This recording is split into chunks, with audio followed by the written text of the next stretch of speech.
तो हमारे सामने दिसंबर 2025 के दूसरे हफ्ते की 10 सबसे बड़ी खबरों की एक लिस्ट है। हाँ, ये AI वाला पॉडकास्ट नाम के एक शो से है। हाँ, और इसमें मतलब सब कुछ है। भारत के अंदर हवाई जहाज़ों के संकट से लेकर दुनिया के दूसरे कोनों में चल रहे युद्ध और लड़खड़ाती अर्थव्यवस्था तक। और सतह पर देखे तो ये सब बिल्कुल अलग अलग खबरें लगती है। बिल्कुल, लेकिन आज हम यही करने वाले हैं। इन सुर्खियों के पीछे छिपी एक बड़ी कहानी को समझने की कोशिश करेंगे। सही बात है, मतलब ये बिखरी हुई घटनाएं उस एक हफ्ते में दुनिया की नब्ज के बारे में क्या बता रही थी। यही हमारा मिशन है। और देखिए, इस तरह का जो साप्ताहिक सारांश होता है वो एक बेहतरीन शुरुआती बिंदु है। एक टाइम कैप्सूल की तरह जो हमें एक ही पल में दुनिया के अलग अलग हिस्सों में झांकने का मौका देता है। सही। तो हमारा काम सिर्फ इन खबरों को पढ़ना नहीं, बल्कि इनके बीच के धागों को जोड़ना है। जैसे कि क्या दिल्ली में रद्द हुई एक फ्लाइट का कोई रिश्ता वॉशिंगटन में हो रही व्यापार की बातचीत से हो सकता है? हो सकता है। या यूक्रेन पर हो रहे हमले का भारत की अंदरूनी राजनीति पर कोई असर पड़ रहा था। चलिए इन कनेक्शंस को ढूंढते। बिल्कुल। तो शुरुआत करते हैं भारत के अंदर मची उथल-पुथल से। इंडिगो से। हाँ, उस हफ्ते की शायद सबसे बड़ी खबर थी इंडिगो एयरलाइंस का संकट। त्योहारी सीजन था, लोग घूमने निकले थे और अचानक 100 से ज्यादा फ्लाइट्स कैंसिल हो गई। हाँ, दिल्ली और हैदराबाद जैसे बड़े एयरपोर्ट्स पर। और वजह बताई गई क्रू की कमी और खराब प्लानिंग। ये सिर्फ लोगों की परेशानी नहीं थी, ये तो ऐसा था जैसे पूरा सिस्टम ही चरमरा गया हो। हाँ, और सरकार का रिएक्शन भी काफी तेज था। बहुत तेज। डीजीसीए ने सीधे सीईओ को कारण बताओ नोटिस भेज दिया और बाहरी ऑडिट के आदेश भी दे दिए। यही नहीं, सरकार को हवाई किराए की एक ऊपरी सीमा तय करनी पड़ी। और एयरलाइंस को फौरन रिफंड देने के लिए भी कहा गया। ये सब दिखाता है कि मामला कितना बिगड़ चुका था। ये कोई मामूली गड़बड़ नहीं थी। नहीं। ये एक तरह का इमरजेंसी ब्रेक लगाने जैसा था। और इसी हफ्ते में एक और भयानक खबर आई गोवा से। वो नाइट क्लब वाली। एक मशहूर नाइट क्लब में आग लग गई, 25 लोगों की जान चली गई और दर्जनों घायल हुए। बहुत दुखद। और बाद में जब जांच हुई तो दिल दहलाने वाली बातें सामने आई। इमरजेंसी एग्जिट बंद थे, वायरिंग खराब थी। हाँ, सुरक्षा नियमों की पूरी तरह से अनदेखी की गई थी। तो एक ही हफ्ते में ये दो बड़ी त्रासदियां, एक हवा में, दूसरी जमीन पर। इंडिगो और गोवा नाइट क्लब दोनों बिल्कुल अलग अलग मामले लगते हैं। सतह पर तो बिल्कुल अलग है, लेकिन अगर हम एक कदम पीछे हटें तो दोनों में एक ही पैटर्न नजर आता है। क्या मतलब? देखिए, एक तरफ भारत की सबसे बड़ी एयरलाइन त्योहारी भीड़ को नहीं संभाल पा रही। ठीक है।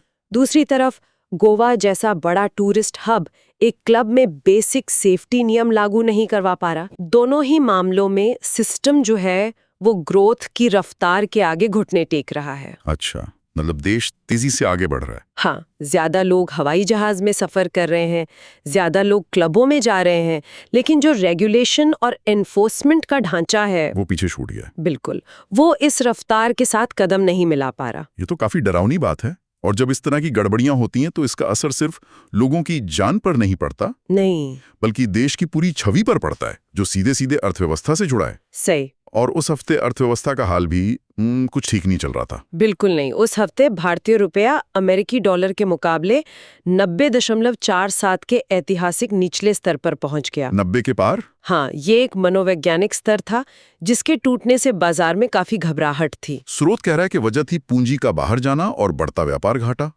इसका मतलब क्या है आम भाषा में? देखिए, इसका सीधा मतलब है कि बड़े निवेशक, चाहे वो विदेशी हो या भारतीय, वो अपना पैसा भारतीय बाजार से निकालकर दूसरे देशों में लगा रहे थे, जहां उन्हें ज्यादा सुरक्षा या बेहतर रिटर्न दिख रहा था। बिल्कुल।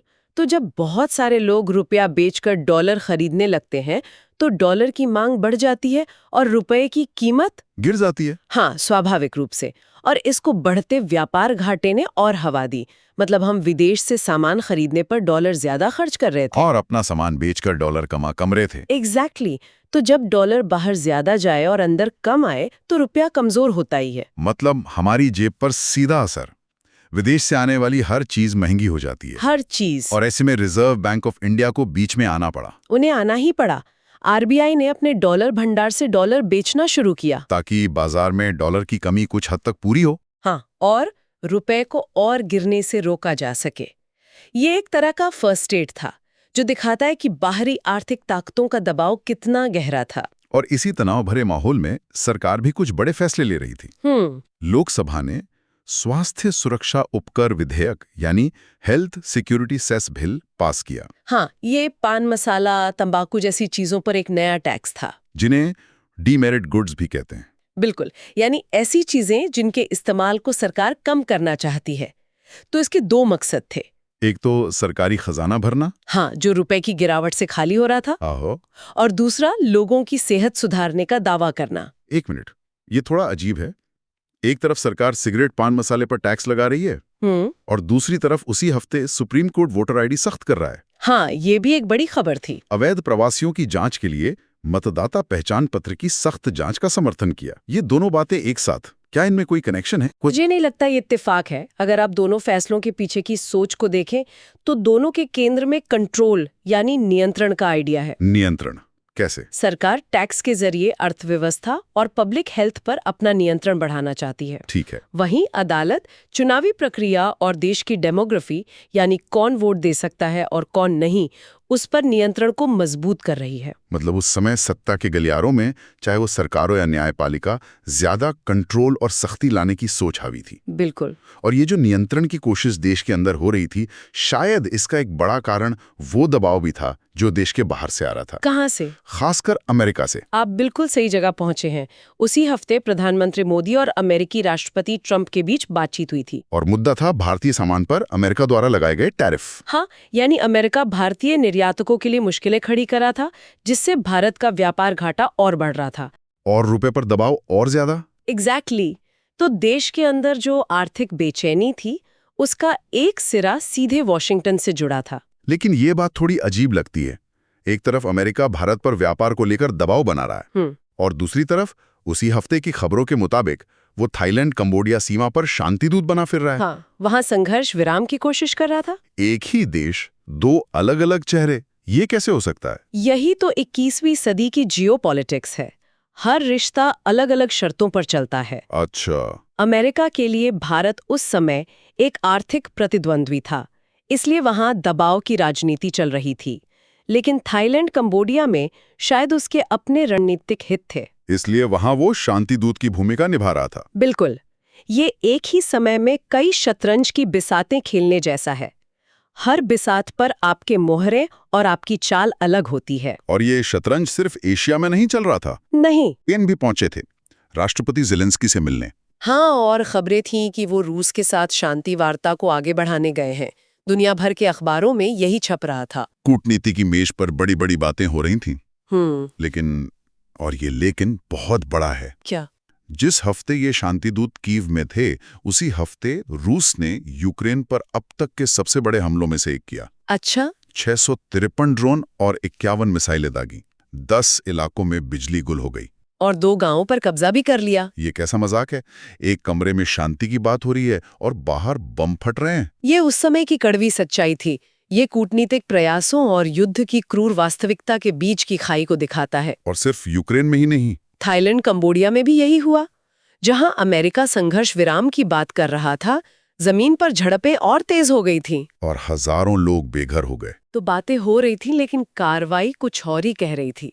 ये दिखाता है कि वैश्विक स्थिरता कितनी नाजुक थी। चलिए इस सारी भारी भरकम बातों से थोड़ा ब्रेक लेते हैं। क्योंकि उस हफ्ते खबर ऐसी थी जिसने सबका मूड बदल दिया। क्रिकेट। हाँ, यशस्वी जायसवाल। दक्षिण अफ्रीका के खिलाफ पहला वनडे शतक। क्या पारी थी वो! मुझे याद है उस शतक के बाद ऐसा लगा था कि चलो कुछ तो अच्छा हो रहा है। बिल्कुल। और भारत ने वो सीरीज 9 विकेट से जीती। ऐसे मुश्किल समय में स्पोर्ट्स ही होता है जो सबको जोड़ता है। एक यूनिफाइंग फोर्स बन जाता है। हाँ, जब अखबारों में सिर्फ संकट, महंगाई और युद्ध की खबरें हों, तब खेल के मैदान से आई एक जीत पूरे देश को गर्व और खुशी का एक साझा पल देती है। सही। ये एक राष्ट्रीय पलायनवाद की तरह काम करता है। और सिर्फ क्रिकेट ही नहीं, एक और बहुत बड़ी उपलब्धि थी इस बार स्वास्थ्य के क्षेत्र से। कौन सी? उस हफ्ते ये रिपोर्ट आई कि भारत में तपेदिक यानी टीबी के मामलों में 21% की गिरावट आई है। ये बहुत बड़ा आंकड़ा है। बहुत बड़ा। यह सिर्फ एक आंकड़ा नहीं है, ये उस हफ्ते की शायद सबसे महत्वपूर्ण खबर थी। क्यों? क्योंकि ये सालों के व्यवस्थित प्रयास, नीति और जमीनी स्तर पर लाखों स्वास्थ्य कर्मियों के काम का नतीजा था। यह दिखाता है कि जब एक देश किसी लक्ष्य को लेकर लगातार काम करता है, तो बड़े नतीजे हासिल किए जा सकते हैं। भले ही उस समय देश में और दुनिया में कितनी भी उथल-पुथल क्यों ना मची हो। बिल्कुल, इंडिगो का सिस्टम फेल हो सकता है, अर्थव्यवस्था डामाडोल हो सकती है, लेकिन स्वास्थ्य का एक राष्ट्रव्यापी कार्यक्रम चुपचाप लाखों जानें बचा रहा था। ये संकट और विफलता की कहानियों के सामने एक मजबूत जवाबी कहानी है। और भविष्य की भी कुछ झलकियां थीं। नासा अपने आर्टेमिस मिशन पर काम कर रहा था, चांद पर लैंडर भेजने के लिए नए कॉन्ट्रैक्ट दे रहा था। और भारत में टेक कंपनियां एआई एथिक्स यानी कृत्रिम बुद्धिमत्ता की नैतिकता पर जोर दे रही थी। मतलब वर्तमान की समस्याओं से जूझते हुए भी नजरें भविष्य पर टिकी थीं।